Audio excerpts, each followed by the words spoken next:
Accountability is the greatest gift you can give someone, and it's the final key discipline in having a successful real estate career, and a lot of people shy away from it. I'm going to break down what accountability actually means. So if you get some value out of this, you like what you hear, make sure to subscribe to the channel, hit the bell for notifications, and if you want to schedule a call with our team, you can do that with the link in the comments. Accountability, the greatest gift you can give someone, and it really separates the people that are below average, maybe mediocre, from the high achievers. Because high achievers, they go at accountability. They thrive in accountable situations. They want more accountability in their life and in their real estate business. And it's really comprised of 5 things.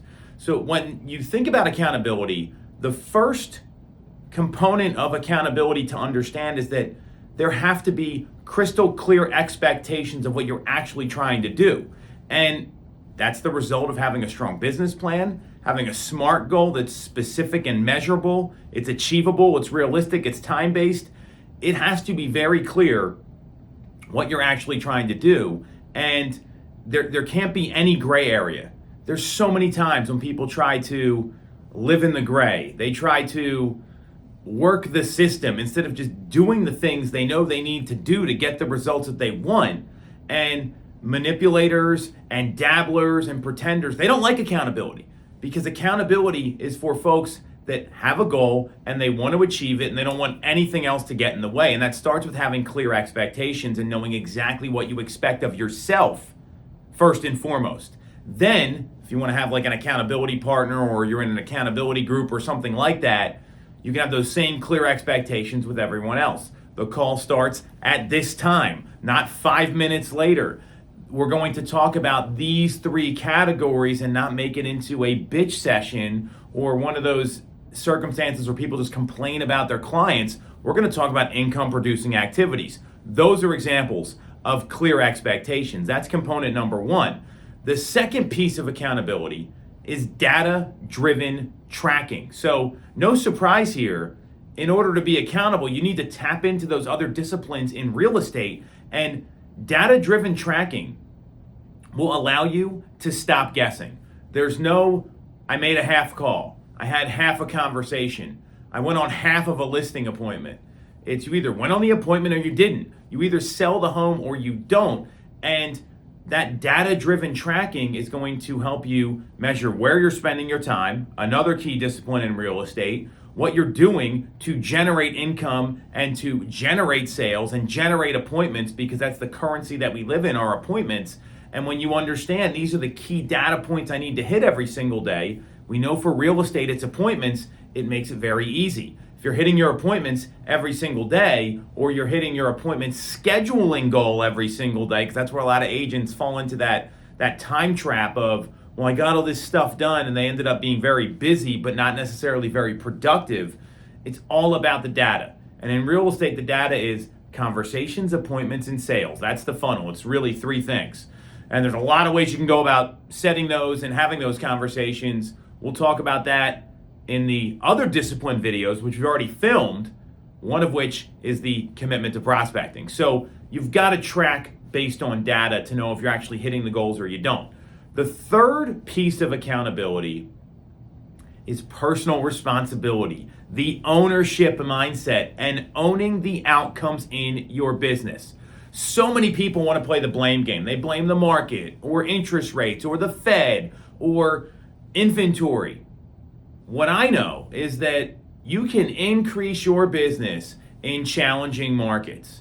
You can go out and take market share when a lot of agents are complaining or looking for people to blame why they're not being successful. When you own everything, and it starts with what can you do differently, when you've got that personal responsibility, that ownership mindset, that will allow you to thrive in any type of market, because there's always going to be things that could get in the way of you selling a home. That's why you can't plan sales results. You can only plan activities to influence outcomes that get you the results that you're looking for. And things are going to go sideways, and you can work really hard and not get paid. That happens all the time in real estate. Then there's other instances where you hit everything perfectly. It feels easy, And it only feels easy because you're putting in the work every single day and you get paid handsomely. That's the beauty of real estate. So when you own the outcomes, when you own your business, when you have personal responsibility for everything that happens, and that comes down to what choices are you making? Where are you spending your time? What are you doing to work on yourself outside of the business? What are you doing to improve your relationships outside the business? That ownership mindset will serve you in all phases of life, and that's part of being accountable. Part 4 of accountability is accepting feedback and be willing to try to get 1% better every single day. It's not going to happen overnight. If you're working on your skills, it's going to take time. And in order to do that, you've got to accept feedback. You can't think you know everything because you don't. And the agents that think they're great at scripts and never practice them, well, they don't know what hit them when they come up against somebody like me in an interview process. You've got to be always building your skills, receiving feedback, being open-minded to it, taking the coaching, listening to people that are doing where the things that you want to do, where you want to get to. That's all about receiving feedback. And when you're open-minded to that, and you're willing to learn from people that are doing great things, and you're just trying to get a little better, just push that rock down the road a little bit every single day, that's going to help you stay accountable. And that accountability is the gift you're giving to yourself because you're investing in yourself. That's what an accountable person does. We all know these people that think they're awesome. They don't want to work on their skills or practice their appointments or anything like that. Those are the folks that may not have a long-lasting business in real estate. And the last component about accountability is your environment. Your environment should level you up. And if you're not in the right environment, you might want to think about getting into the right environment because you're going to end up behaving and acting like the 5 people you spend your most time with. There's that rule of 5. And if you're around someone that's accountable, that takes care of themselves physically, they worry about their health and vitality, they prioritize the relationships in their life, they're honest, they've got they're doing the things and the kind of person that you want to be like, go spend more time with them. Try to get around them more instead of hanging around people that are going to pull you down.